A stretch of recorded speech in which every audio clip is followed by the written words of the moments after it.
No. It was kids up there. I played the quote. Kids were someplace out and about in D.C. And he said, "Look at these kids," and he goes. Then he changed it into gang. Then he changed it into thugs. And then he said once they saw the military or the National Guard, whatever, they ran back to where the hell they came from. It's like, this is where you talk about our children. I mean, no, and to me, I'm starting to feel it and understand that it's personal. It's personal.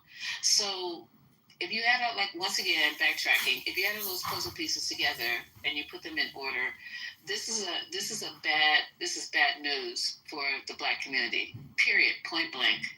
He doesn't like blacks, and he's showing you in roundabout ways how he's gonna dehumanize you, demoralize you, devalue you, and put you in, like you were talking about, boxes where you belong.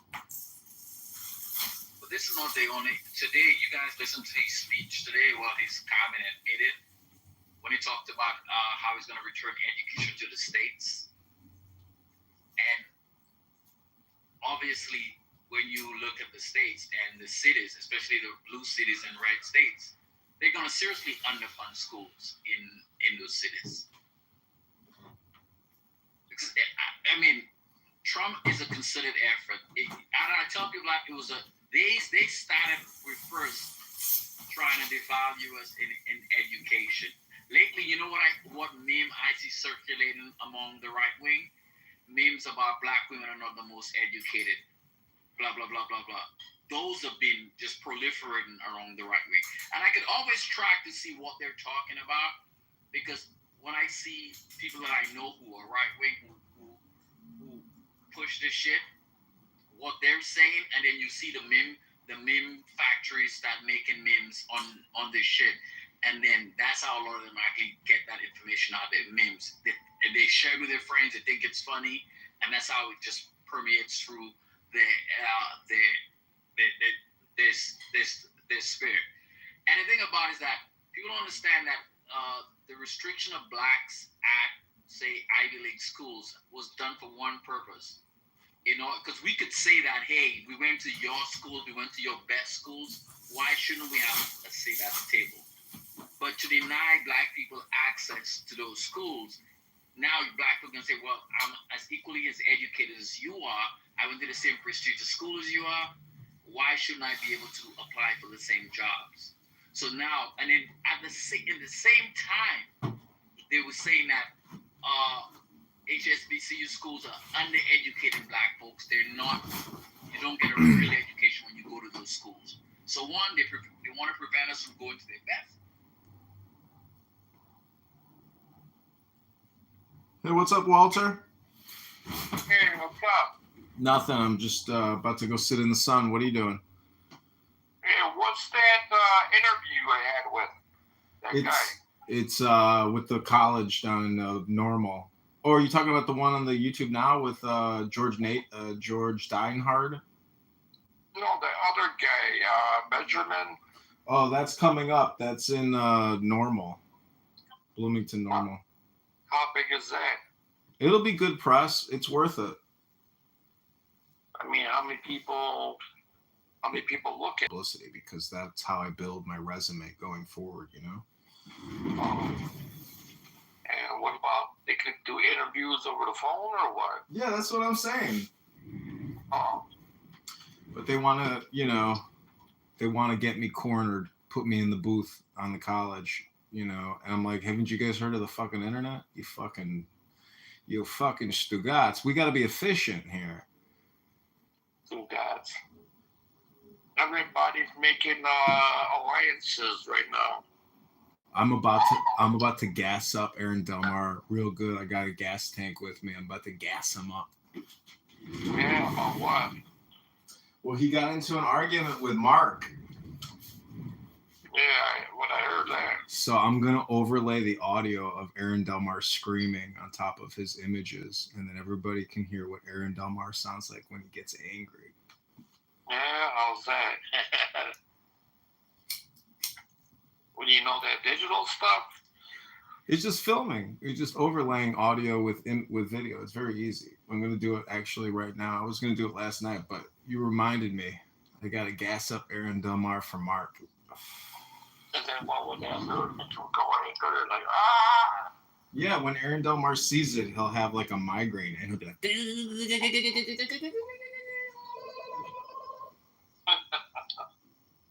nuts, man.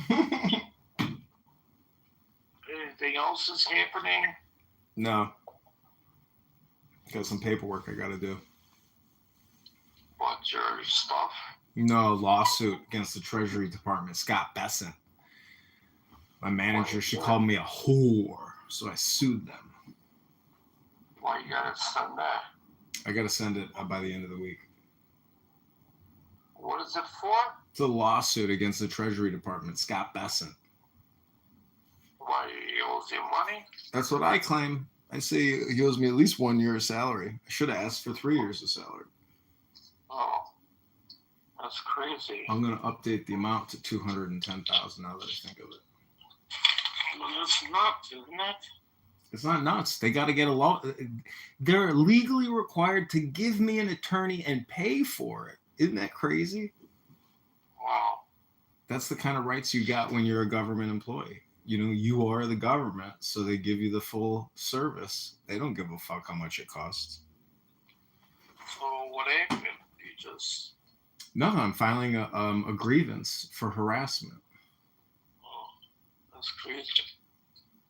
Yeah, it's all law. It's lawfare. It's funny. They had books on it inside the office. I was like, you know what? I might need these. That's nuts, actually. These things happen all the time. People, you know how much Congress has paid out in sexual harassment lawsuits over the past 20 years? Like $1 billion. All right. Well, listen, I'm going to send you the link to a room that I'm in right now because I'm recording it. So I will talk to you soon or see you in the room. Oh, wow. Okay. Okay. Talk to you soon. Bye.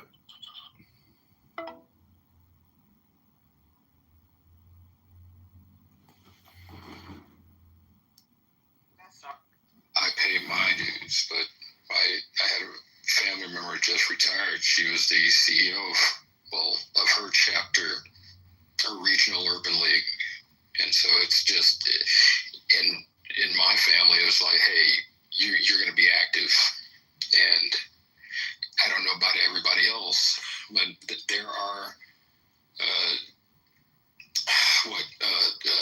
regional, like Dr. A.G. was saying, and regional chapters. I just encourage people to reach out, and sometimes they may not be loud, but they are active. And these organizations, you know, they are the people that has happened. I haven't heard anything from them, though. I don't understand what we're saying. Because What do you mean? I just said what I said. What do you I haven't hear? heard. I don't understand. What do I want to hear? I want to hear them say anything. It's like, have they said anything about what's? No, seriously. I mean, I know you guys I'm go being chastising. quite serious I'm because serious the too. Urban League I haven't heard nothing. the Urban League is very engaged in the lawsuits, as is the NAACP. They are very engaged in that action. So they have partnered with other groups to deal with that. And they're also engaged in trying to strategize private partnerships to create opportunities in the gap that's going to be made with all of this stuff that's happening with the federal government. With the lack of membership comes a lack of funding. So people don't participate in them, they don't give them money because over time we have allowed, this goes hand in hand with the lack of education. This goes hand in hand with the being propagandized. We have examples of that on stage as we speak. People who have succumbed to the notion that these groups are old and that they don't serve a purpose anymore and that they're not as vocal, even though they're doing the real work. as Dr. AG has just so eloquently laid out. They do a lot of the work behind the scenes, and they do have people that come and speak on people's behalf. There have been instances where the NAA has supported Sabrina Fulton during the time when Trayvon Martin was killed. There's a lot of things that they do, and countless others after that. They were involved in Mike Brown in St. Louis. There's a lot of, if you're looking for things that they do publicly and visibly, they do a lot of different things. But we have to understand what they are and what their function is. They do exactly what they can do with the lack of membership and with the lack, because they're not funded well. They've not been able to evolve into the new time period. I mean, this is the information age. I'm sorry, Jim, I'm a land. This is the information age.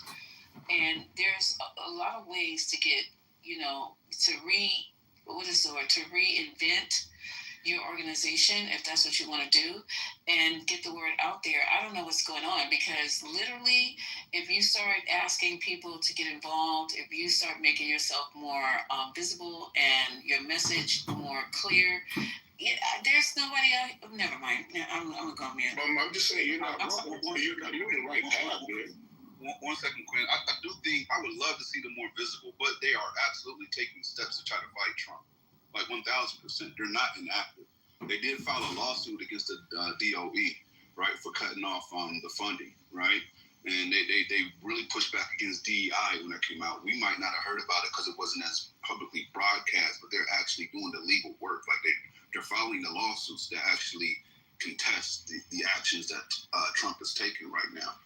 So it's not as publicized as we would like to see it, but they definitely are fighting Trump. And that's what I'm saying. Like, they can't do that without new blood.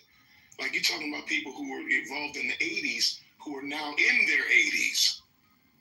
You need new blood. You need people who understand the importance of it. And it's not everybody, but they just don't have when people say that, they always look at them as eternal organizations who will continue to do the work no matter what. But we don't often understand that we are now the people who are supposed to be the people involved in that.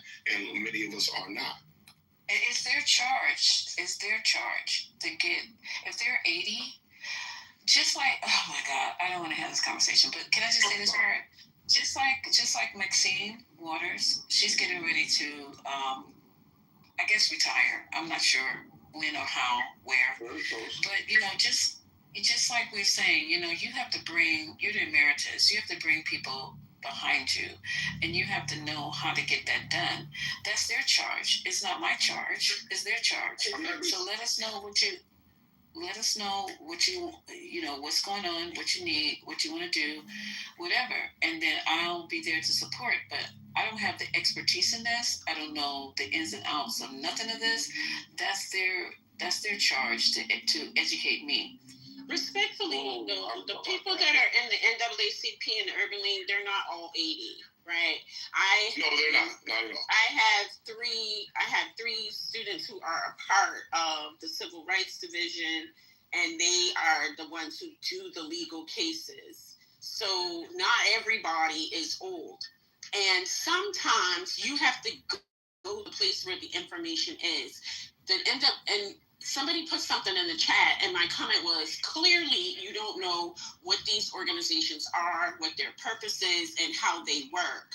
Because the NAACP and the Urban League, they're not going to be blasting on Instagram. They're not going to be blasting on social media. They're going to put out informationals. They're going to put out updates, and that's how they work. There's a very narrow line. I didn't interrupt. There's a very narrow line that these organizations have to walk in doing the work that they do.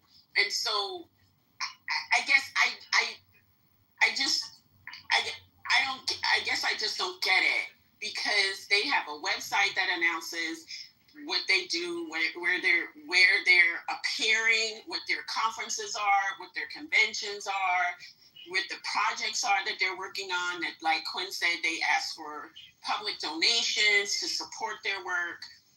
I don't know, and I will confess to a bit of, and I've said this before, like a bit of impatience when I hear as I often do, I hear people talk about inaction when there's clearly action, and being uninformed isn't always the responsibility of the source about which you want the information.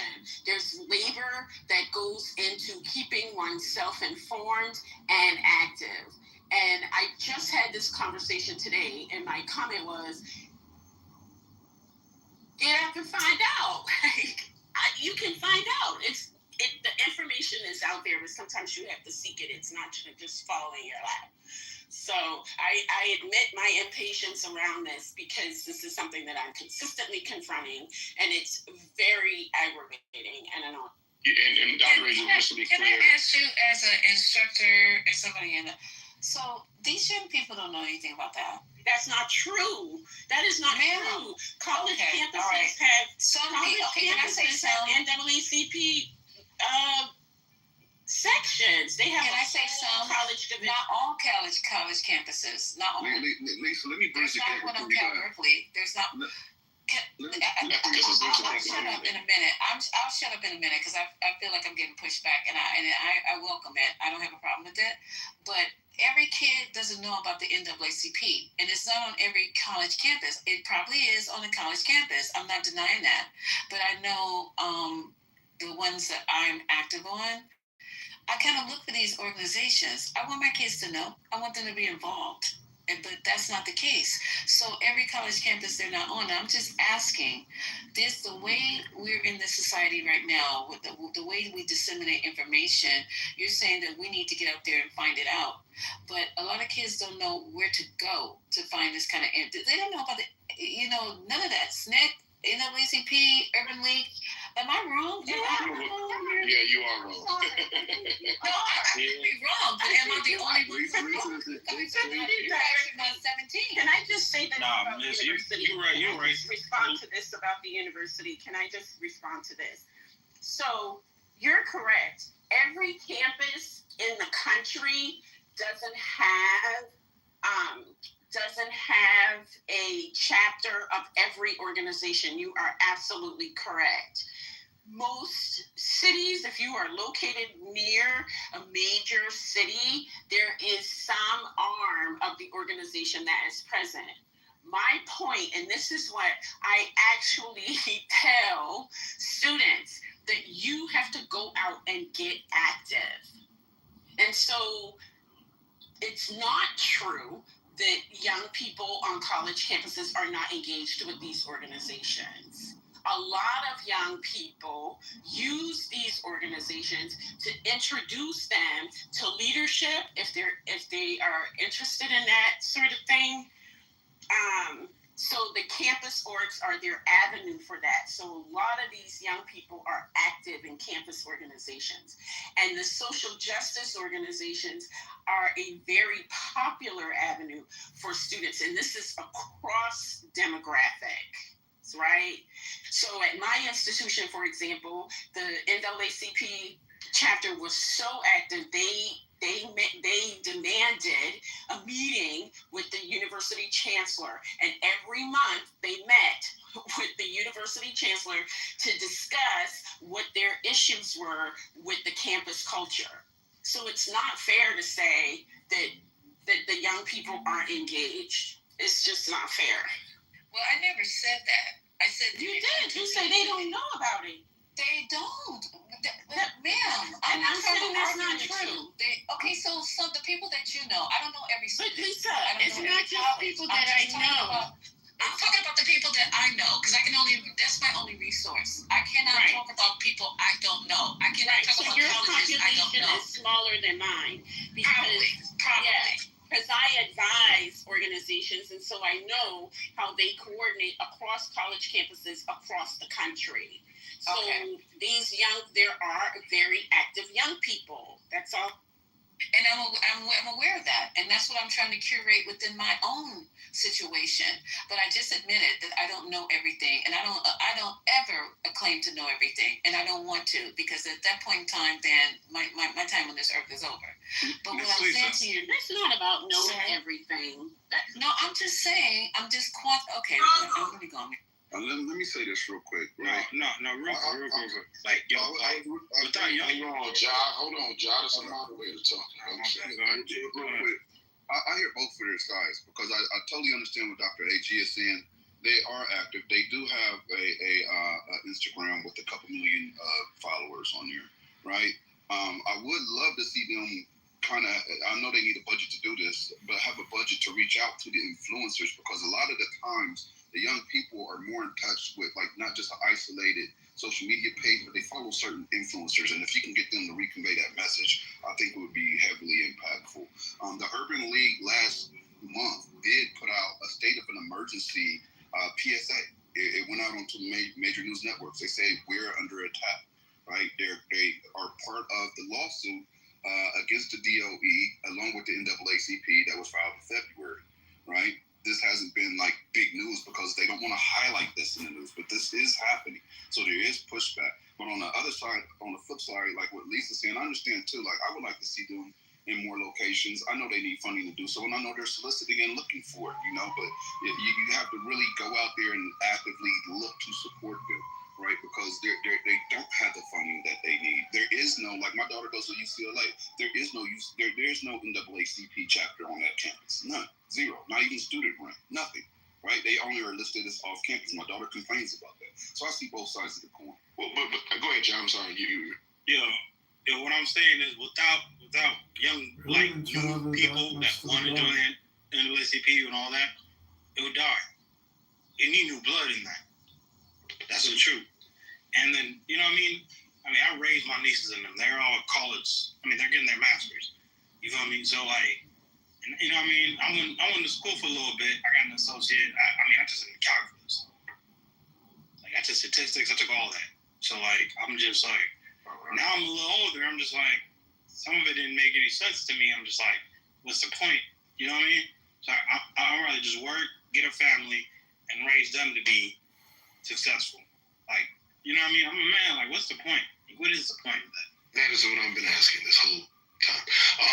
The reason why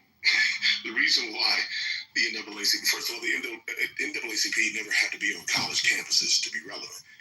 So people sought out the NAACP to be a part of it because of what we're experiencing now are younger people who some of you parents haven't explained to them the importance of the NAACP, and probably because you haven't seen the importance of the NAACP, and it's because people don't think it's relevant in its time because you don't actually know the work they're doing. You're not seeing them on TV. You're not seeing, but you do see them. You just don't know that you're seeing them. I guess maybe that's not the best explanation, but they do very important work.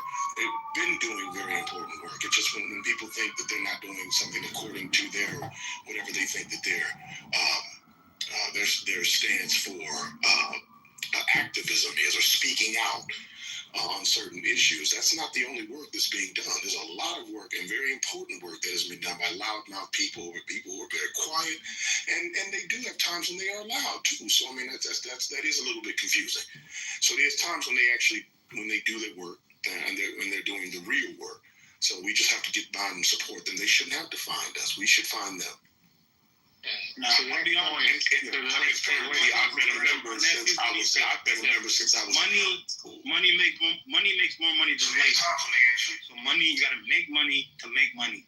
This doesn't have anything to do with what we're talking about, sir. Respectfully, it doesn't. Nothing to do with what we're talking about. It does. Let that man speak. He raised his nieces and nephews and put them through college. Let that man speak. I'll go after I tell him all the time. Yeah. Money makes more money than labor. That is true. Regardless how you think about it. You're wrong for that. That is true. There is no point in labor if you could use money to make money. I'm going to follow up on what Quinn was saying. I don't know I'm not as in depth with the NAACP. I know they're good, but I know more of the National Urban League because I had one of my family members. We actually interviewed her here on the app a year or two ago in one of my spaces. She's since retired from her position in the National Urban League. They do a lot of good, and their respective chapters. My aunt, who was the CEO of the chapter in her major city, she instituted a shoe program for the youth, for not just African American youth, but she opened it up to anyone who was in need. Especially in this time of going back to school, making sure that kids from families of less means had all that they needed. They have a youth program where they're getting youth involved. In her chapter, or I keep saying her chapter, she's in her former chapter, they have financial literacy programs. They have helped young people, especially young Black people, take one foot into home ownership and that first step into wealth building that has so often passed us by because of redlining and other things of that nature that have held us back as a community. So this is something that I recognize my own biases, because this is something that I've grown up with within my own family structure. But I know that's not available to all, but they're just looking, I encourage, I was about to say open up the yellow pages, but Google your own respective city. If there isn't a chapter within your own city, see if there's one nearby. Mark Morales, the head of the overall National Urban League, they have something going on. I think by the end of this week in Harlem with Right, Wrong, or Indifferent with Al Sharpton and Martin Luther King III. If you get on the email, or if you become a member, you're privy to this information. Yes. And that's just to anyone. Brian, open up the yellow I had a question. Crazy. I had a question to Dr. AG. Good to see you. What's up? Dr. AG, do you believe that those colleges don't have chapters because majority of people that are there are white? I think that's some of it, yeah. Because the student organizations can only be founded by students. So, I'll say that anyway. Yeah, student organization. Yeah, I'm asking because I know UH has a chapter, so we know UH is majority Black and Hispanic from college. And a lot of the schools that have them, the chapters are older, and the students have just carried it. So there was a school actually in Indiana that they were like revitalizing theirs. They were bringing theirs back. This was like maybe 10, 15 years ago. They were bringing theirs back because it had languished, and they were renewing it. And so there is a resurgence of it. But yeah, that's why it's the student population. And different universities have different rules for how to form student organizations. But at most universities, you can form a student organization with as little as 5 people. It doesn't take a lot. My high school had a chapter. I was a part of it. We were paying dues with the national chapter since I was a senior in high school.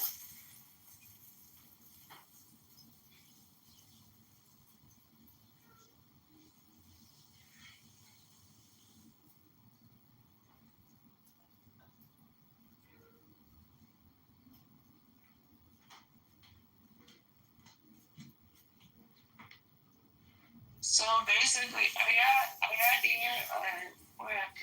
Yeah, we're here, Brooklyn. Okay, so basically, it would take for the kid to want to be involved, but then it will also take for the parent to, kind of encourage them to be involved in something like that. So if that's not happening, then... Correct, and you would also have to encourage your child probably to go to a school that has, more of the Black community. But they the majority of the Black community. But they got local chapters outside of college. Oh, you of course. can do it outside of college. But I believe that it's also the parent encouraging the child. The child wants to do That's something. what I'm saying. Like, it would probably be based on the parents' involvement. So it's like a trickle. Yeah. But I was looking at this, because earlier you were asking her. I thought that initially because UCLA only has like 5 to 6% Black, right? So I figured that must be why they don't have a formal NAACP chapter, right? But then I started doing my research, and there are a lot of HBCUs that don't have a formal NAACP chapter. So it's not just a percentage, right? That's not it. They have to, it's usually student initiated. And if the students aren't, like you said, being parented in that way, or they don't have mentors or affiliates that are moving in that direction to kind of motivate them to organize and seek out formal affiliation with the NAACP, it doesn't happen. It's usually student initiated. It doesn't matter if it's like Dr. AG said, informed just really can't be an excuse, especially as a Black person. I feel like, what'd you say? I just said, go ahead. I'm sorry. No, so it's like, I don't feel like people should have to be motivated. Like, you should want to do this. Like, you see how that Black people have certain issues in this country, brown people have certain issues, so that should motivate you. But I feel like we debilitate young people by, saying things like they don't know, so help them. Like, pass it down. Like you said, information just does not fall out the air. You got it. Any information, even information on Instagram, you still got to go get it. You have to reach for it, and if you want to verify it, you have to research it further. So I think that's kind of our problem, is that we are so oh, it's not right here, in front of me. So they don't know about it. It's what? I don't even know that type of thought process. Go out and get it, find out somebody doing it. And I think this is one of the things I've recognized, because being 76, I've now taught several generations, and these 18, I would say these 18 to 24-year-olds and other people thereabout, but for that particular demographic, they are some of the most uninformed, claiming having access to information people I have ever met. They have access to more information than even I could have imagined accessing, and without doing any work. They don't have to leave their homes, right? They don't even have to be home. They could be in a public answer. I think Gen X has to take responsibility for the poor education of their children, the poor foundation building and rooting their children in a certain cultural politic and a certain Black politic. Amen. These people run around here talking all this craziness about Black people, about Black. It is no wonder that because they disseminate this information so widely that we are in the state that we are in. So yes, it is the parents. You have to get your kid anchored in the tradition and encourage your child to work, to create and continue the Black project, which is access to the franchise and the privileges and rights of citizenship for everyone. And if you're not doing it, your kid's not going to do it either. And your kid going to find kids who ain't doing it. And then we going to be fucked up sideways in the world. You mean just like we are now, Dr. AJ? You talking about now? Absolutely. Oh, okay. Absolutely. So how many of y'all are card carrying posters of the NAACP in here? I'm actually still a member. And the Urban League. I'm a member of the National Urban League. And the National Council of Negro Women. Yeah, my daughter. I'm the National I'm African certified. I'm certified African. Urban League. Lord have mercy. I'm also a member of the That's a troll. I'm also a member of Oh, okay. I'm not trolling, I'm sorry. You sound. I'm also a member of the Let's CBC. continue with our membership announcements. I'm also a member of the CBC. You all can be a member of the CBC as well. Well, I'm not a member of anything, but I'm still hella pro-Black. It's not even expensive. It's really not expensive. I'm just not. Maybe I'll join. It really isn't. but Patty, you trying to speak? thank you so much. You're I really am. No, I just am inspired. No, seriously, I'm inspired. No, seriously. I already said, and I may need to join an organization at this age in my life. And why not? You know what I mean? Especially now. I'm sorry, man. It makes sense. So please don't talk to me. It makes sense for me to, join something like that and be involved in community outreach. I mean, I've done community outreach outside of all of those organizations, but it wouldn't hurt. You know what I'm saying? And join. I'm not tripping. And let's be clear also, it just because we're in the information age doesn't mean that people are going to be informed. To Dr. AG's point, I mean, that you can have information at your fingertips, but you don't have any guidance. Information without guidance is useless. You haven't been guided, and parents don't direct their children toward those things. And if they don't know, then obviously how are you going to, the blind can't lead the blind. So there are people who don't understand the importance of guiding their children, not just to being part of organizations, but understanding in general. So when you don't do that, then, there's only nothing to continue passing along. So, I mean, they have all the information at their fingertips they want. Don't matter. Nothing you can do with it if you haven't been guided, you haven't been shown how to use it. Like, you know what I mean? I raised them basically, but they're all like, she was a student president. I made sure, you gotta be, what's the point of even being in council in school if you're not the student president? And I told my nephew, what's the point of playing basketball if you ain't the best? What's the point? I look what's the point? You're the best. That's what it is. You gotta be what's the point? I average 17 points a game. You can Google me. It ain't no joke. What the hell going on? I'm a Brooklyn on this. I mean, listen, I try to call it. You can Google me. If you're gonna do something, be the best. What's the point? Absolutely. What are you doing it for? Totally agree with you, brother. I think this is the under 24 that Dr. AG was speaking on. Yeah, that's what it sounds like. Here's the thing: even if it's trolling, during a serious conversation, it's still juvenile. Just because you don't have the ability to participate in adult conversations, and then you try to get your kids involved it's crazy. When you get them involved when they're young in some of these organizations, they when they go off to college. You're in the Matrix, Patty. You must have rolled into some bad. Like when I was little, my mom had Martin Luther King Day. I'd have to do little paintings that they would auction off at their because they always have their annual gala. When I was in Florida, took the masters and that's what it's a bunch of or some kind of thing they have at Hillhead. It's something like a masters. You know what I'm talking about, Dr. E.G.? Yeah, they have. I think it's Ted Turner who does that golf tournament. That's what you're talking about.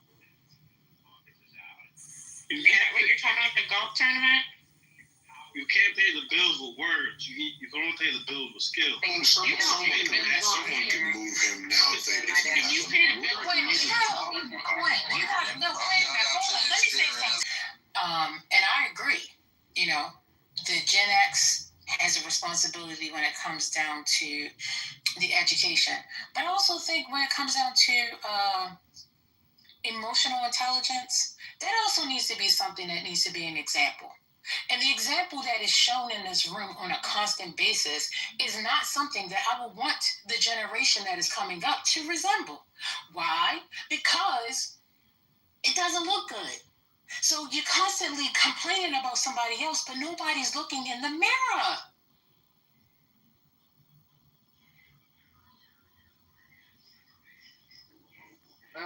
Carry on. Is that what for me?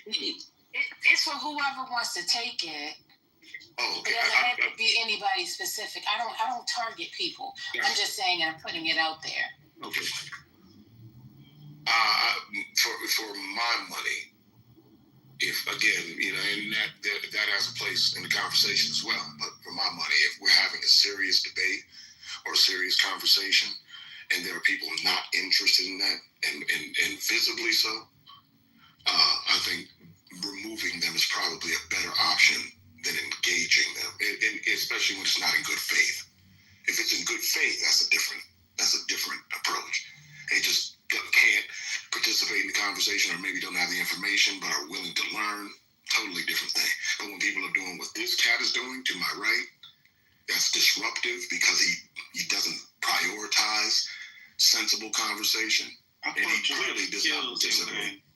Clearly doesn't prioritize that. It's disruptive. Yeah, let's just recalibrate. Let's refocus. Patty, your internet was going in and out, so we couldn't hear. You were saying something about if you start them early. Yeah, if you start them early, a lot of times these kids do things on their own. Like with my daughter, when she went off to college, she was like, you know what, I'm gonna join the Young Democratic Party. So it's like she's joined that. She's like done this too. She's part of some black something union, something, because there's only so many black kids at her school, right? Black student union. Like, yep, union. She does. She volunteers at the Boys and Girls Club for tutoring for kids. There's a lot of things that they do on their own if you start them young, and it's something that they take the initiative to do it. If you start them young, right? So even when I was a little kid, you know who actually got us into the.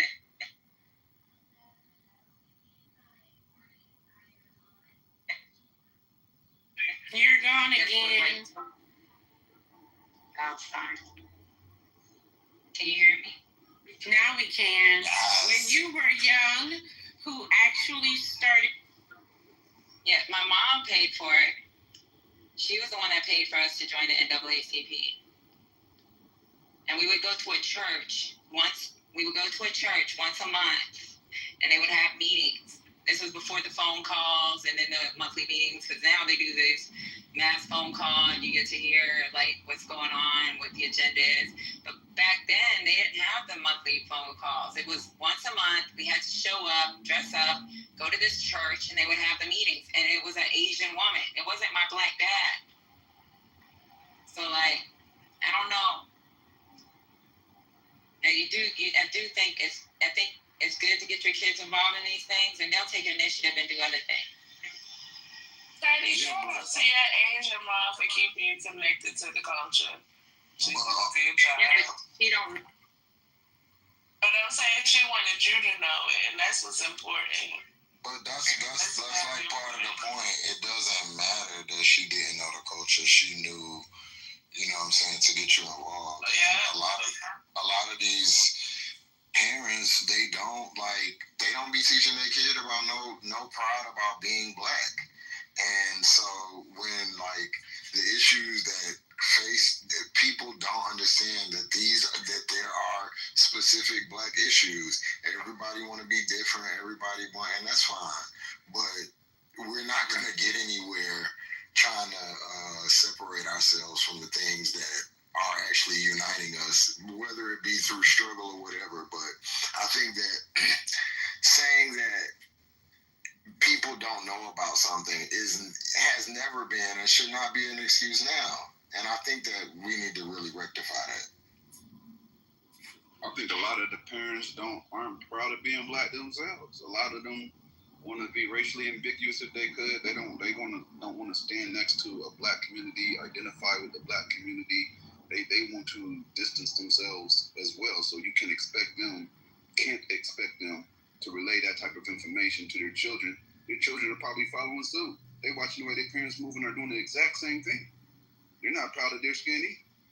And I feel like that's why people didn't understand Kamala, because one thing that I will say about her that irritated me the most is when people would try to say she wasn't black and bring up the fact that she was the first Indian woman, because you can be both. You can have two heritages or whatever, and be entrenched in both of them. Like, that's the beauty about being a human and having a brain. But everybody just just thinks that because she said I'm the first Indian woman, and because she, likes, is proud of her Indian heritage, that she's not black. And that just to me is very indicative of how people don't understand what being black is. And I feel like when I was growing up, when I was younger, even non-black people understood blackness and that we had a certain pride about ourselves. And I don't see that anymore at all. Ever. We're living in the post-Obama agenda. Those are espousals from people in the post-Obama generation. Like those, and don't get me wrong, there's some people in our generation, there's Gen X people who believe in the same thing, but there weren't as many of them because we saw a different world than they've seen. And we're just at that precipice. Like we're almost 20 years removed from that, from the election of a black president, which for not only for some white people thought that we were in a post-racial era, but there's some black folks who thought we were in a post-racial era.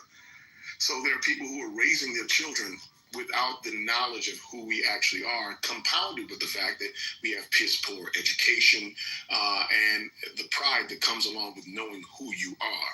So, and there are people who think that they've arrived and that we're in some post-racial era, and that they don't have that knowing being black doesn't mean the same thing, or it just means that I'm an American. Quinn, let me ask you this though: what would that matter, right?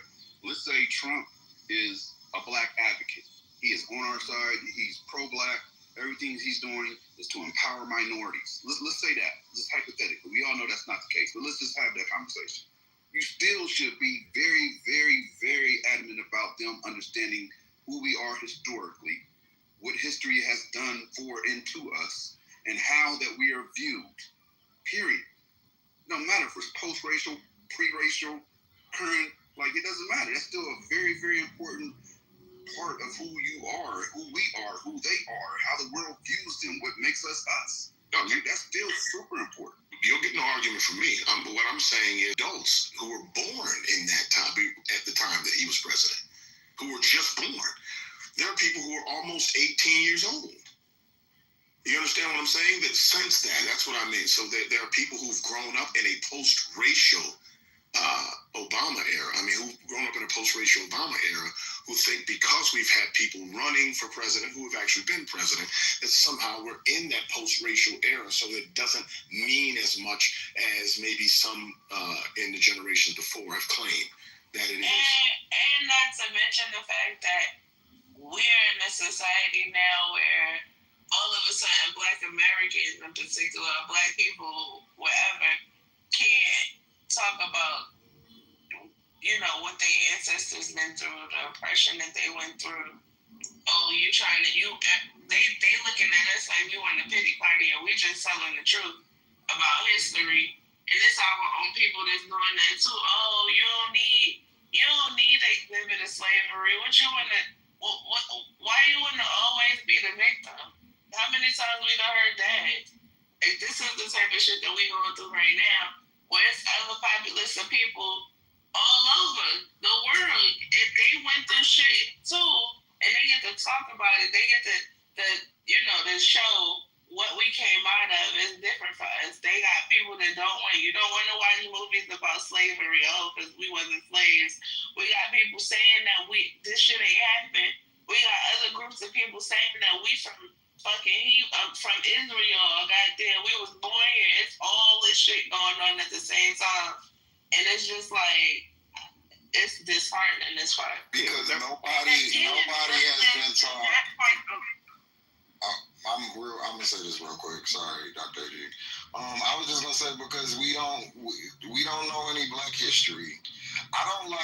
There's nothing you can tell me about Black people. Nothing, absolutely nothing that would make me not want to be Black or be ashamed of that. You could show me the worst situation in Chicago or the slums. It's never going to make me not want to be Black. I'm never going to be embarrassed. A lot of these people are embarrassed. The way they talk about Black people, the way they refer to them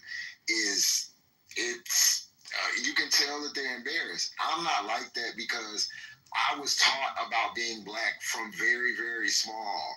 So I don't have, and I'm not trying to offend nobody, but I don't have a lot of the inferiority complexes that a lot of people have, because that's what I know from beginning, from before I knew about George Washington and those forefathers. I know about my actual ancestors. So I really do think that it's important that you know these things, because like even what Patty was saying, her mother, not even a black person, pushed her toward these things because she knew what her child was going to face in life. And so now, as an adult, you know, she knows these things. She has these things embedded in her as a black person, and you can't take those things from a person. And those things, they always stay with you. If you have none of that, if all you see and all you associate blackness with is sexy red and hip hop, and then you may have a hard time, even though that still doesn't make me feel no type of way. But you may have a hard time grasping what we're so proud about and what we're going on and on about. But to me, black culture is the most beautiful culture, and everybody should know about it, not just black people. But the fact that our own people don't want to know, or are so embarrassed and just talk about us like we're dogs, it's sad to me. It's really, really sad. Yeah, that's also, I always say this, man, and there is as active, or more active, a more pronounced, a more deliberate effort to miseducate people, way bigger than there is to educate people. So Brooklyn, what you hear, and in line with what Just was just saying, what you hear is the byproduct of that. Is people not having any pride in who they are because they just don't know who they are. They don't know anything. All they know about black history is what they see in their current world. That's it. And that's sad. Like, to us, that's foreign because we learned black history. We saw black people. Some of the people that are mentioned in this so-called black history are people that we know, that we got to experience ourselves. So it's disheartening. It's crazy to listen to, but I had to remember, we're in an era post a black president. There's some people who think that signifies that was the end of racism, which is insane.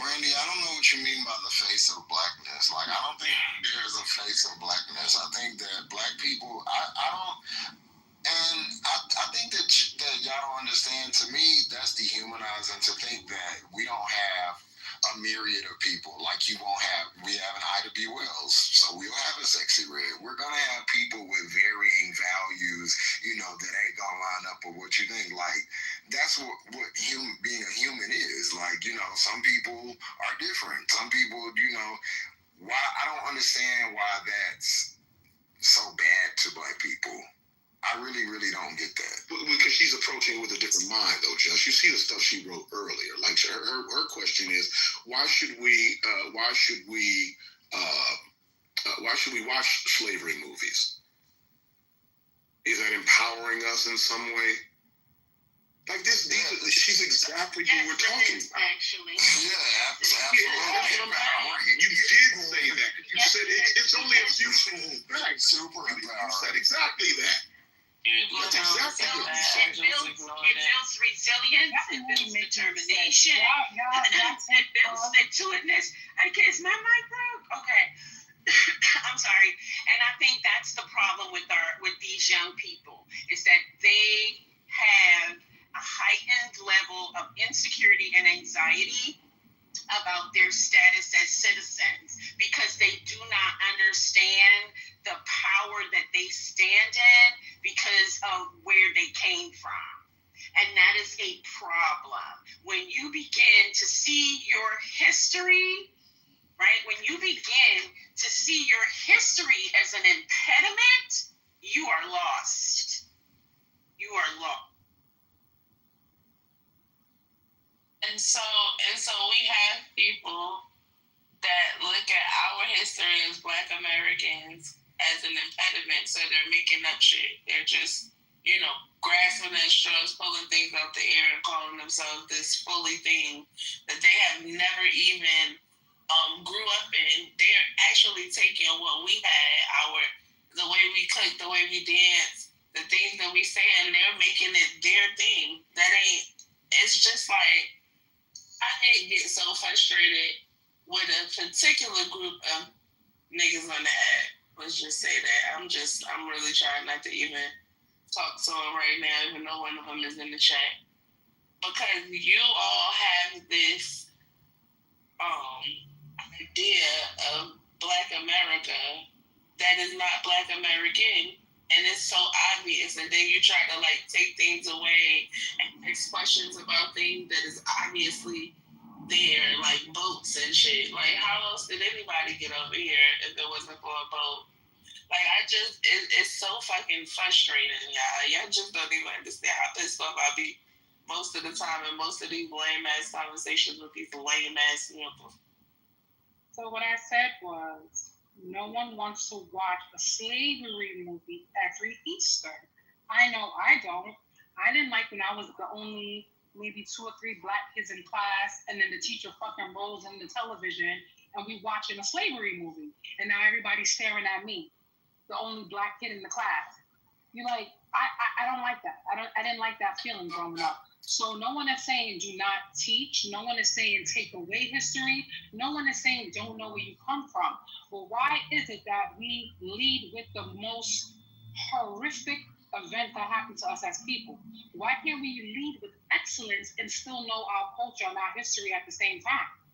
That's like waking up every day, looking in the mirror, slavery, being beat.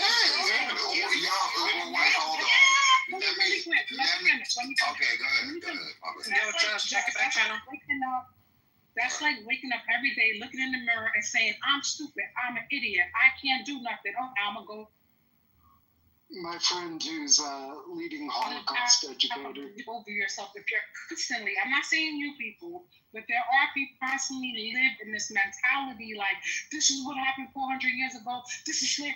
Like, at what point do you detach and say, yep, that happened 400 or 500 years ago, but that's not what's happening to me today, and I'm going to teach my history, I'm going to teach my kids, I'm going to let everybody know, and it should not be removed from history books, it should not be removed from museums, but we should not lead with that. There's so many Black excellent inventors and doctors.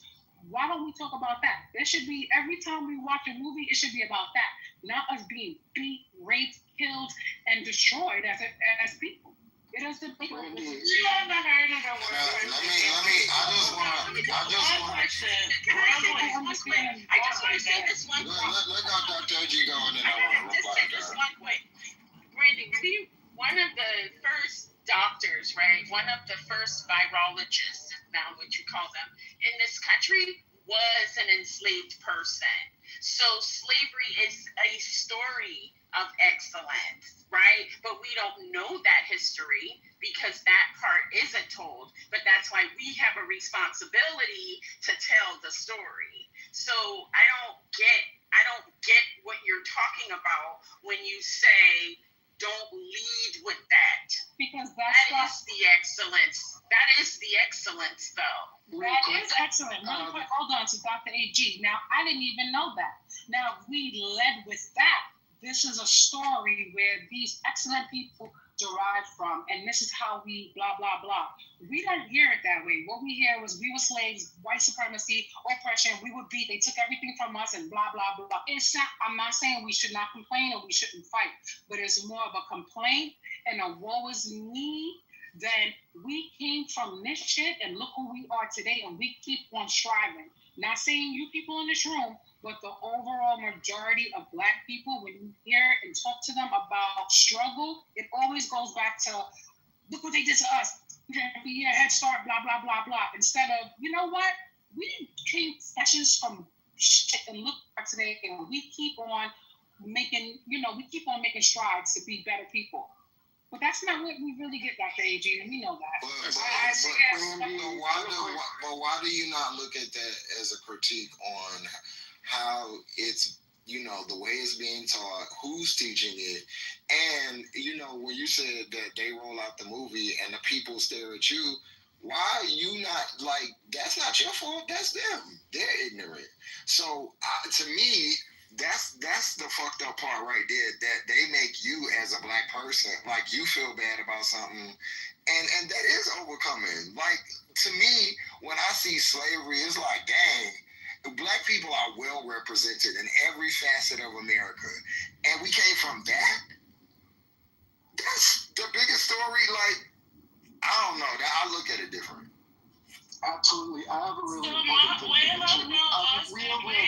wait. This is a black conversation. It's absolutely vital. Thank you.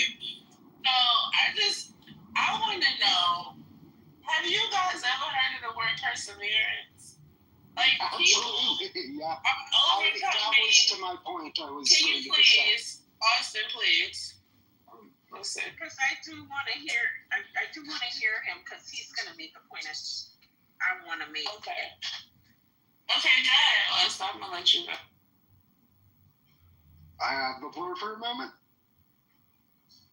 Okay, hurry up, because I got to go somewhere. Make your point. Oh, cool. One of the most wonderful clubhouse rooms ever. One of the leading Holocaust educators in the world, Sammy Steigman, he spoke about how surviving the Holocaust, he likes to use the word, he's a survivor of the Holocaust. He doesn't use the word victim. He doesn't think of himself as a victim.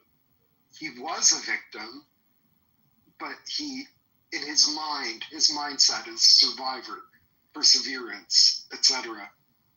And that's what I have to say. And Sammy Steigman's awesome. He's one of the coolest influencers on Clubhouse. I just want to follow up. I want to follow on that. No, it wasn't. I'm going to say why. Because one of the things that we as Black people have to acknowledge is that we have, many of us, and this goes to Brandy's point, many of us have internalized the shame of slavery as our burden. And his point goes to the way other people who have suffered such inhumanity, they didn't do that. They didn't make it their burden. Rather, they reminded the offenders that it was their sin.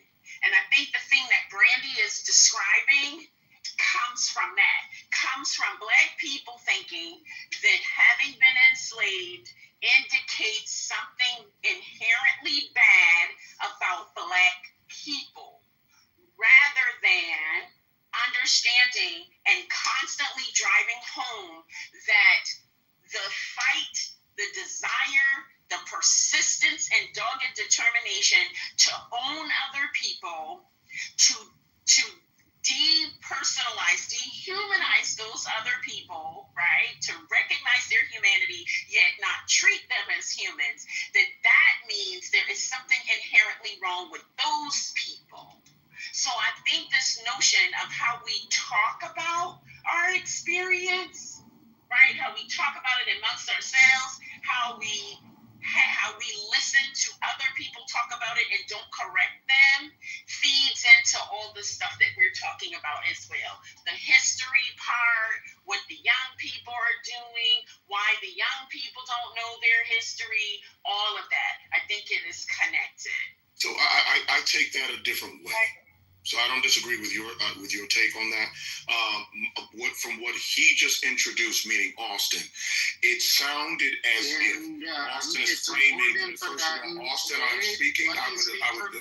No. I was speaking. I'm speaking. Will. Be quiet, Austin. I'm being very nice, my brother. I would like you to be quiet. Thank you. So Austin is framing from the beginning of his conversation, framing this as if, when he used the example of the Holocaust survivor, as if Black people present themselves as victims. That is never a narrative of black people when we refer to slavery. Brandy just said it though, Quinn. Brandy just said that. But Brandy assumes the mind of people like Austin, Dr. But the reality is that we do not present, I don't care what anyone is saying, we do not present ourselves as victims. That narrative has come from racist white people who have framed us that way because we have spoken about our history, because they have a problem with it because of the way it makes them feel. We do not frame, that word has never associated us with us. We have never framed ourselves as victims. That's not fair to say, but that's not fair to say in the 21st century, because you have black people running around here telling other black people to talk about slavery is to claim Hold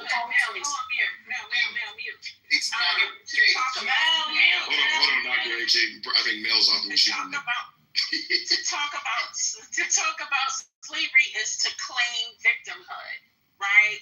So there are very many black people who are doing that. So I don't think that it's fair to say, I don't know if this is the right place. I don't know them white people. Yeah, I don't think that that's fair. I gotta go because I gotta. Thank you. And my name was mentioned and I was misquoted. Wait. To Quinn's point, you're absolutely right. But that's the loudest people, Quinn, are the ones that have that victim mentality. That's what you hear more of. Maybe not in your circle. I'm just waiting. But the whole woe is me, and they're not coming from the place that you guys are coming from. Like, we came from this and we are here. They're coming from, I can't do this because this is what happened 400 years ago. That's more of what you hear. And that was my point. Brandy, to be fair, right? I hear what you're saying, and I've heard that stand being taken. But the fact of the matter is, when it comes to us black people do be victims. Woe do be them. Like, honestly, it is not as easy for a lot of people as it may have been for us. Like, I don't understand why we can't come to that reality. We live in this individualist fucking mind life. Like, everybody around us that is going through something is going through it, and it's all their fault. Systems do be against them. Things do be happening, whether we like to admit it or not. Like, I make fun and jokes about people that want to be whoa, but I understand too. At the end of the day, people really do be going through shit, and that's what y'all need to keep on the forefront. This is what y'all voted against as well, because you wasn't thinking about those people that are actually going through the things that you don't want to go through. You didn't consider that at any time, at any point in your life, that you could be that person too, and you could be going through some shit. Y'all be thinking about the now, thinking that your black skin is not a hindrance to you, but it is. Whether we want it to be or not, it is, okay? You have to come to that realization. Things are being held back from you just because you are black alone. And I see that you might be blinded to it. It might have been easy for you in life. You might have not experienced racism, but when other people tell you that this is happening, hear them out. And you didn't. And so you voted against it, and now it's all coming back to bite all of us in the ass. This is the shit that this is the problem. You don't listen. I literally did not vote against it. I did not vote for Trump, but doesn't matter who we vote for, right? Because if it's happening regardless if Trump is in office or Kamala. It's still, right? White supremacy. All these things are still happening. It shouldn't happen. If the Democrats was in the office, the shit that's happening would have been happening. Come on. It's still maybe not in maybe not in your face, but it still was happening. It may not happen. Trump was more in your face about it. He's erasing laws to protect our people, Brandy. He literally is erasing laws that was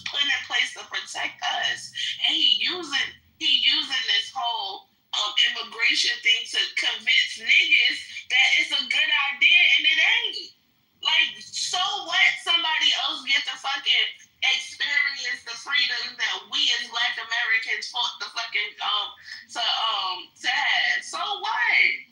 The fact of the matter is the freedoms were in place and again taken away from everybody because a group of people felt that somebody else was getting what their just due was. That's stupid. That is dumb. We are marginalized. Okay?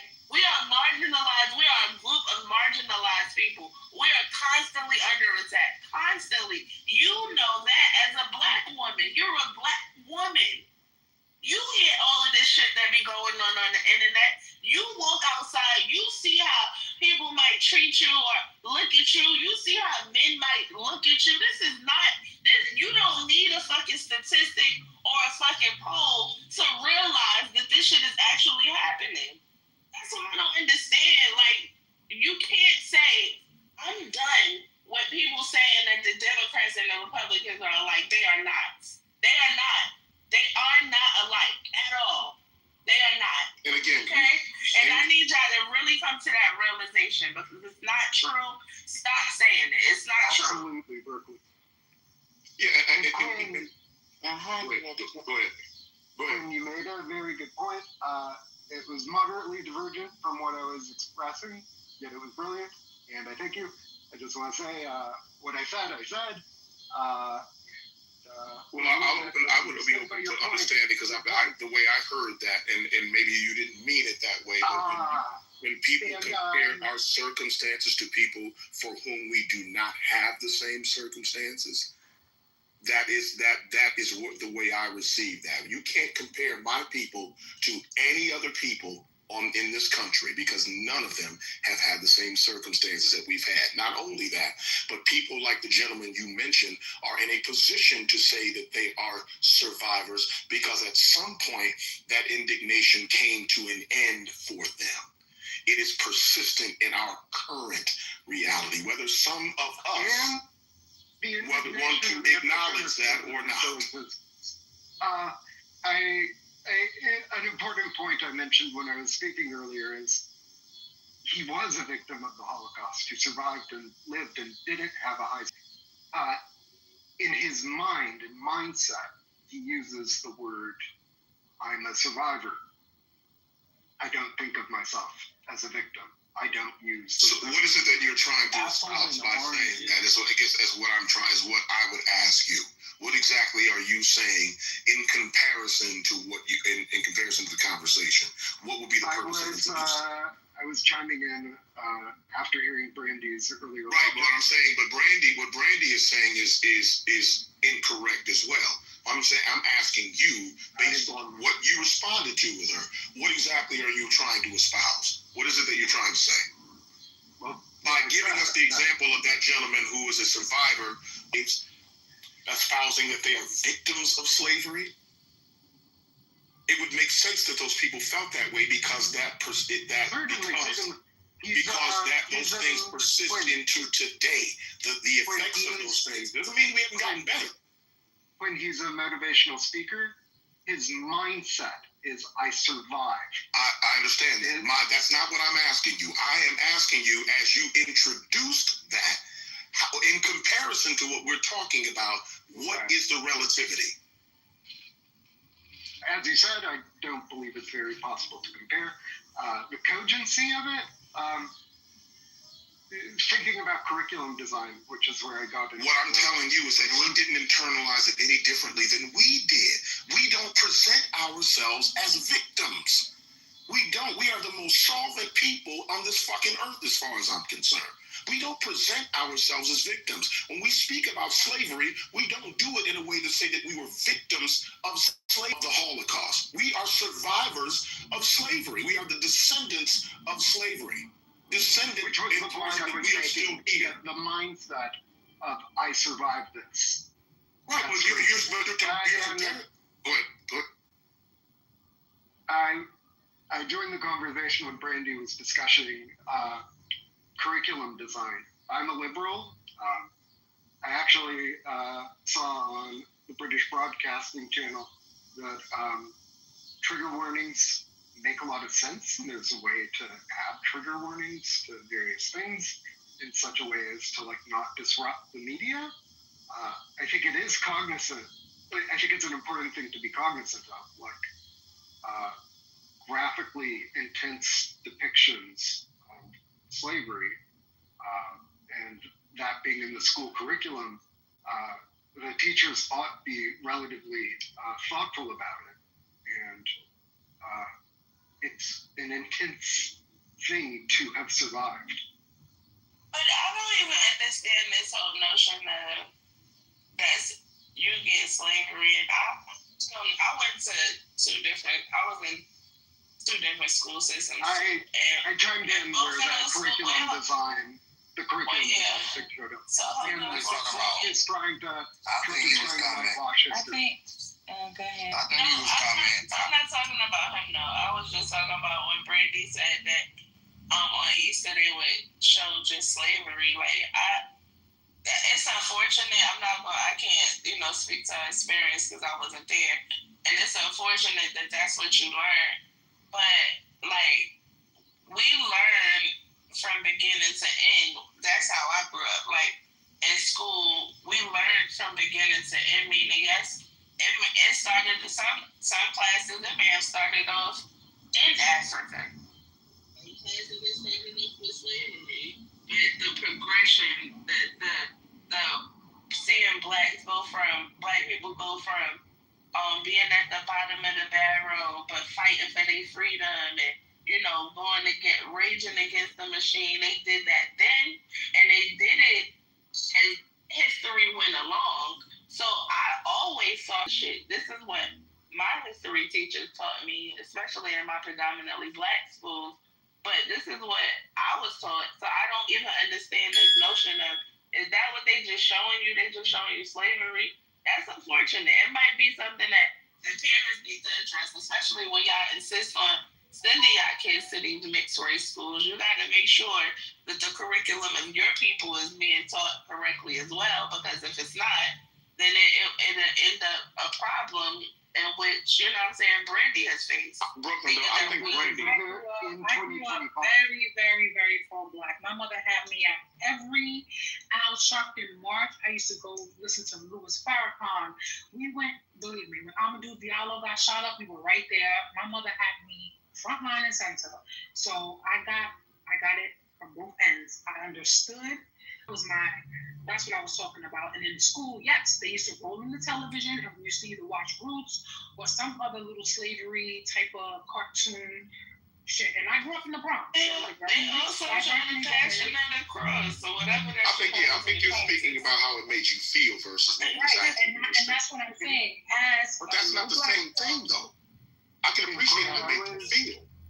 But that's if I'm showing you a movie that's historically correct, I'm assuming that it was historically correct, and it just made you feel some sort of way because you were in a room full of white people who don't know how to receive that and then look at you crazy or made you feel some sort of way about it, doesn't mean that the presentation itself, it's how it's being presented. That's the problem, not that it was being presented. That's the problem. Maya said, hold on, let me read what Maya said. I think it's hold on, Austin. She thinks that it's a problem of how people internalize it, and I think that's what it is too. It's being internalized in a way, and I guess it has something to do with, how people grow up, or so people, how they engage in their community, I don't know. But whatever the case may be, it's definitely an internalized feeling because when I saw Roots or like Mississippi burning, I wasn't like, oh, I'm scared of white people when I say Mississippi burning. I wanted to burn some shit down. It made me radical as fuck, at least for about 3 days after I seen the movie. And so you understand, I was very volatile at any time anything could happen if I was in the wrong place of mind.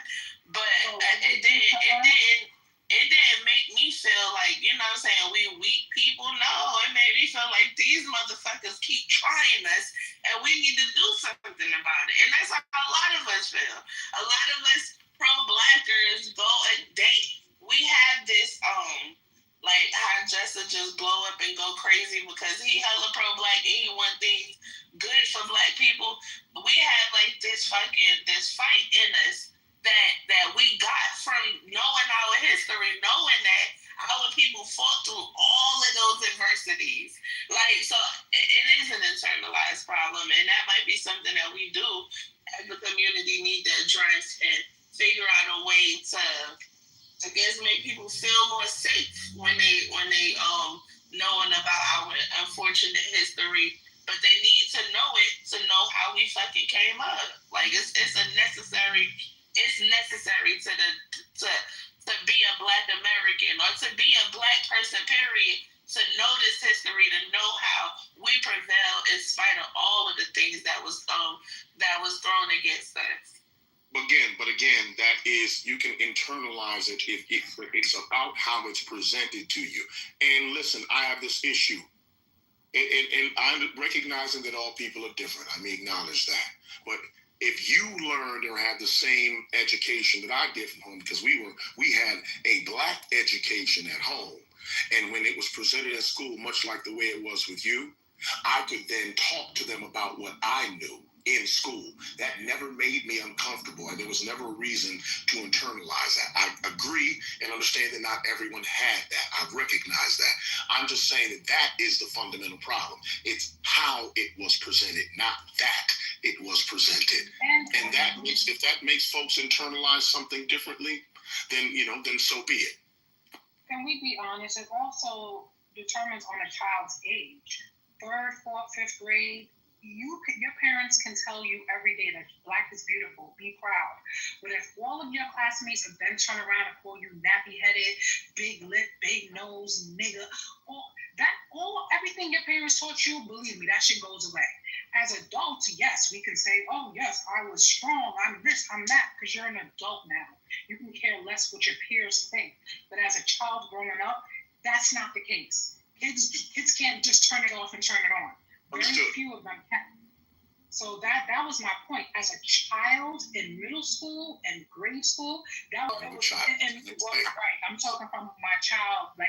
I just acknowledge that. So what I'm saying is that, again, at the risk of being redundant, it's the way that it's presented, not that it is presented. So no matter how it's internalized, what I'm saying is that the way it's presented makes a difference. The way that it's presented to you makes a difference. If it's being done in that environment, that is obviously a hostile environment. It was meant to fulfill an agenda or fulfill a part of a curriculum, not necessarily to really teach. Because if that was the case, then you felt that way. Well, that's a much deeper conversation. But I'm just saying that in general, that our history is being taught, and that we continue to let people know that, much like our Jewish brothers and sisters let people know about the Holocaust on a regular basis. It is important for us to keep our history before our people, and in the right way. Obviously, that goes without saying. But the way it's presented makes a difference. What you told me, Brandy, I'm actually, very sorry you had that experience. But it just, this is why I always will tell people to go to a HBCU. I don't care, because you need that reinforcement. Listen, I got picked on just, it wasn't about having nappy hair or nothing, or being Black, in no ways. Maybe, so I feel like it's important in your formative years to be around people that look like you, so they can't, I don't care how white people view me, beauty wise, I don't give a shit, you know what I mean? And I will never, because I think I can't, but I really care about how Black, I really care about that, because I think that's important. Just not to be racist or anything, just because of Black people's position in this country, because they're gonna always, especially our women, they're always gonna do that. They're always gonna be like, oh, you ugly, you this, they're always gonna do that to our girls. I hate that, and I think that because of that, let us be around each other, because that's not, we're gonna still do, things like what kids do, but it's not gonna be that. It's not gonna be nothing that can follow you through your life and, you know, affect how you feel about yourself. Because it's nothing wrong with your fucking hair. There's nothing wrong with your fucking nose or your skin or nothing like that. It's actually, I mean, well, yeah, it's nothing wrong with it. It's human skin. It's normal. Some people may find it more attractive. But I'm just saying, like, it's interesting to me that that's what they say about us. It's like, because I guess I grew up around black people and I just grew up looking at my mom and my aunties and they was fine to me. Not like fine like I wanted to date them, but I was like, they the most beautiful thing in the world. And all their friends and my mom's friends. So when I see black women, I don't see that. I see the opposite of, I guess, what the world sees, or what, not the world, the white, what the world presents. I see like women that are a level above. And I'm really not even being like trying to be racist, but that's just how I view it, because that's what I was fed. That's what I grew up seeing is black women, and I hearing other black women big up other black women, saying how beautiful that's all I know. So I don't know any other, like, none of that. You could show me the worst slave and the most down bad thing. Doesn't fade me at all. I don't care. And I wish that for every other black person. I really, really do, because a lot of the things that people say about us, and this could be Delulu. It really could, but I will stay in my delusion. I think I look at it as jealousy. I really feel like people want to look like we do. Just going by the things that people do, I think that people want to look like we do. I think that we have the most beautiful women in the world. I think we have the greatest hair, the greatest skin. I really, really think that. And it may be crazy, but I would love to stay in my crazy. And I wish more black people would join me here, because the way that they have made us look is just not, it's just not how I see us. Neither, just I always like the darkest people in the fucking room. Yep, leave mine in the oven a little bit longer. I don't want that. Sorry. I'm not the same way, but yeah, this needs to be, at this point, that's why I think I go so hard with all of the ignorance on fucking clubhouses. They'd be like, y'all really just go too far. Like, and Pure Blood talking about his mental problem. Black girls that are absolutely like, it's so many girls I see that walk around and be like, they said this about me, they said that about me. And I don't view it like that. I'm a whole gay person. And I don't view it like that at all. So if that's if it needs to be diluted or whatever, then fine. But having these women walking around here thinking that they're less than, or, because of whatever the fuck they do, they wear wigs, they wear weave, to me, that's ingenuity, that's creativity. All of those things that other women wish that they had. But we have this terrible view of ourselves, and and we always I just don't see it like that. And I really wish that it just, y'all would, fix it. Apparently what we're missing is the internalized racism, Justin. That's what we're missing.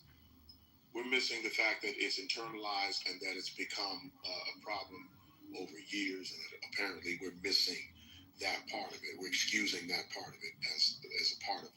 I don't know what that's supposed to excuse in relation to this conversation, but that's apparently the part that we're missing.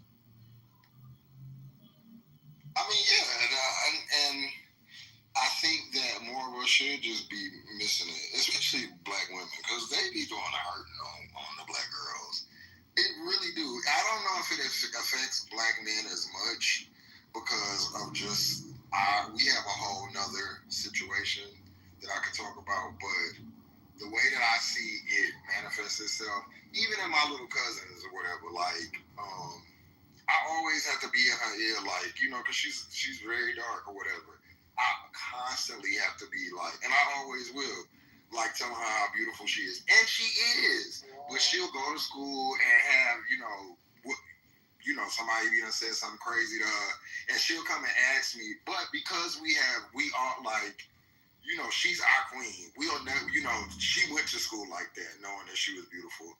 She'll come and ask me like, they be saying my hair is nappy, but in more of an inquisitive way or things like that. And I always got to be like, you know, they don't even know what naps are. You know, like this girl got hair down her back, thick as, you know, it's like like she has hair, beautiful hair. But it would be eating her up. She black and all this other stuff. Yeah, black is beautiful. Black is shit. Tell them you black as fuck. I'm just curious as to what that's supposed to excuse or explain. Not what you saying, Just. Not you, Just. That's what I'm saying. I'm speaking to the internalized racism in general. Like in terms of us presenting ourselves or feeling like victims. Most of the time, that doesn't manifest itself that way for those black people who feel that way. That manifests itself in self-hate. It doesn't manifest themselves in well, I guess in being ashamed of who they are. So what is that supposed to excuse? Or explain? I don't know. It just, to me, it just the way that these things. I don't know. When I hear Brandy talk, I've heard other girls say stuff like that. Like I worked in a like a barbershop there. I've heard like just this in conversation, and I'll be looking like. Yeah, and I'm sure some men have too, but I see a lot of women, they call me black or they said my hair was nappy. So fucking what? Like, so what? How they like, it's a lot of things that we can say about them. We don't have to like, you know, do the whole go to hell, but why are we, that's why I don't like the weave conversations. I don't like you wear blonde hair, so what? Y'all made us wear this shit. We was minding our business. We still have afros and be living in mud huts if y'all would have left us the fuck alone. Or whatever the fuck we was doing. You don't stop. I'm sorry, y'all. You don't stop. I'm gonna tell you something. Don't play with me. I'm sorry. And I said what I said. Bye. You don't have to come back tomorrow because I'm not doing this with you today. You're not gonna be disrespecting Dr. AG like that. She ain't do nothing to him. But anything being black is about marching. I just don't know. He done lost his damn mind. He's goddamn Korean. He need to worry about his damn kimchi and his goddamn his doggy. Always talking about what she said is right. You have to fit in these spaces. So what did because maybe I gone away from the phone, but what did Dr. AG say? He was talking about how, how to basically check somebody without going postal at work. Right. That was it. That how they got this stigma on black women, especially the strong black women, and we so confrontational. She was speaking to how to confront someone without, meeting that stereotype. I don't think. There's nothing wrong with that. Yeah, nothing at all. Yeah, he want her to be a fool. Oh no, that's stupid. Yeah, how you doing, miss? They call me Job Bin Laden. We know. Always some fucking body with the bullshit. Yes, to God. I remember him. My mom tells me that all the time. Even as grown as I am, like she'll talk on the phone with me and she'll be like, "My pretty baby, you're so beautiful. I love your face." Like, listen, one thing, none of the girls in my family, if they grew up in my thing, they ain't gonna never be worried about no little rusty ass. None of y'all little rusty ass sons breaking their heart. One, because I got the blizzy and I'm pulling up. And second, because I don't they know they cute. They gonna be fly. If they need something, I got you. Don't worry. You ain't never gotta lean on a nigga for nothing. My mom FaceTime me and said, "I just want to see you smile so pretty." I'm like, shut up, bring your mom out. Yo, can I say something real quick, miss? Go ahead, babe. Allah Akbar. I'm joking.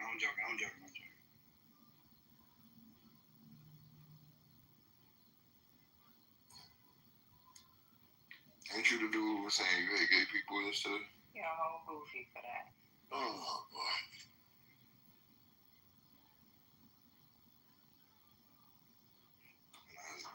Start firing your ass up and you ran.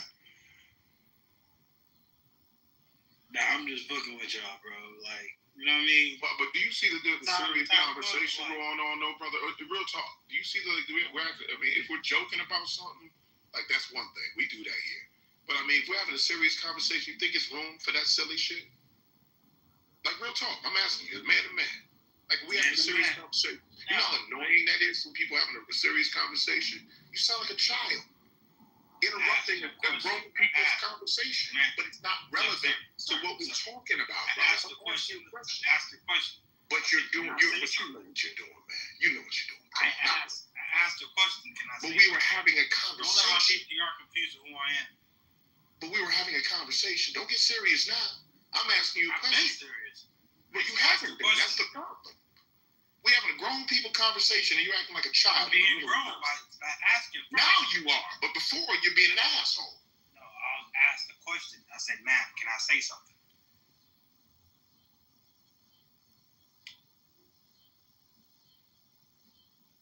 I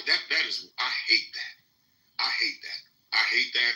That's annoyance, and it's probably one of my largest pet peeves, and it probably makes me annoying to some degree. When I'm having a serious conversation with serious adults, and grown ass people act like fucking kids when they come in and start talking, and this is in real life or on this app, that annoys the fuck out of me. You allow the PTR to control your judgment of me, bro. Calm down. I'm not allowing anything. Brother, I don't know you, nor do I care to. I'm listening to what you say. You will understand everything that I say. Okay, y'all. I asked. I'm sorry, excuse me. I'm sorry. I just wanted to say that. So. I got you. Y'all want to get back to the original conversation, or y'all want to move the conversation somewhere else when we...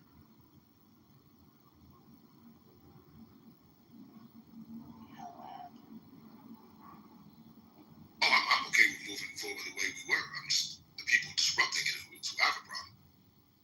Hey, Mr. Harris. Hey, how you doing? I'm really South Sudanese, right? Hey, go on mute, Ja. I'm sorry, man. With the thing Justin was talking about, I really never understood how people, well, our women specifically, could allow anybody to kind of like, in one face, try to belittle the complexion, the curvature, the hair, the voluptuousness of our women, and then in another face, they're trying to literally mimic what our women are. I just find that very funny to me, like where the tanning booths, with the lip injections, with the butt implants, they're literally mimicking our women. Changing of the hairstyles that we can do. It has always been funny to me that in any face that somebody could say, oh, there's something wrong with that. But everywhere else in the world, they try to mimic what our women look like. I thought it was funny. And then the complexions, you know, the tanning booth, the black skin has always been just something. I just always found it a dark-skinned woman so just, to me, impressive. My wife is actually kind of light-skinned too, but the girl that was close, she almost made the cut, was probably she just has the most beautiful complexion I had ever seen on a girl. It's just funny to me. I don't understand how we allow people to kind of say that on one face that, oh, this is wrong, but then they mimic everything we do. Everything about our women is mimic. It's just like, it's funny. I just want to say it because I never got it. I've always been loved on. The summertime, I'm dark as hell, and I love it. My sons actually want to be as dark as dad. Like, oh, look, I'm dark as dad now. Like, they love their darkness. Like, it is crazy to me. And I live in a predominantly white neighborhood, by the way, but it's just like my family, I have 7 siblings. My 4 sisters, 3 brothers. Like, we have never thought less than of our skin tone or anything about us. I'll land it. So y'all ever heard of Kimberly Crenshaw? This intersectionality that she talks about when it comes to Black women, like our experience with racism and sexism. So like a lot of times, like when it comes to feminist spaces, we're often overlooked, right? and they're dominated when it comes to white women. So like it's like an internal thing, right? So even with me when I go to work, right, I may be the black girl and there's two other white women, and then I work with a bunch of white people, and it's always going to be the blonde woman that stands out, right? That they will listen to. So we call it. Like I have this one sergeant major, blonde, white girl, blue eyes, and they always say she go to Parade Pretty. They say she goes to what? Parade Pretty. So it's like Parade Rest. Yeah. She will go to Parade Rest, but it's like she'll lean the shoulder over, she'll lean her head over, and she'll be like, I'm just wondering, can we? And it's like, she's gonna get her way. And then with me being a black woman, it's like I don't want to do that because there's this like stigma that's gonna be associated with, especially with other black guys. It's like, oh, you trying to get so way, man, it's like dicks to get so hard. Like it's like really retarded, right? So it's like for me, I have to be like, hey, that's not how it goes. Then when I stand at attention, I'm gonna stand at attention. I'm not gonna lean my shoulder to the side and lean my head over and be like, hey, like, can we do this? Like this is that. I promise you. If I record this girl, let me tell you. One time we were doing combatives, and she put her hand on her chest and was like, "I hurt my chest so bad," and I'm like, "What the fuck is going on here?" Like, if I was to do some dumb shit like that, people gonna look at me different. They just like I with me, I'm looking at her like, "Bitch, is you crazy?" This ain't it. But it's like you gotta understand, like sitting in a black woman's position, like when you're everyone.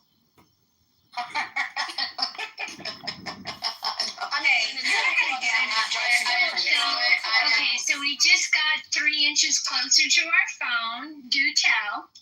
There's nothing to tell. I have at times on this app allowed the crazies to talk amongst themselves with a little bit of modding. So that's the crazy parts of when I was on this app. And then she says she does replays. I'm adopting her serendipity. Just Grace, do you run your rooms with replay? I haven't been on in the past 4 months, 4 or 5 months. So, yes, I used to run replays. I put on replays because people used to not be in the room sometime and they wanted, a lot of the rooms that I was in did a lot of comedy, real comedy, not people who are obnoxious. Nice! Yeah, we need comedy. It's official. I'm sorry, say it again. It's official. We're keeping you. Okay. You are really nice people. I don't know how I didn't get to you earlier. Well, it's funny because as you were talking about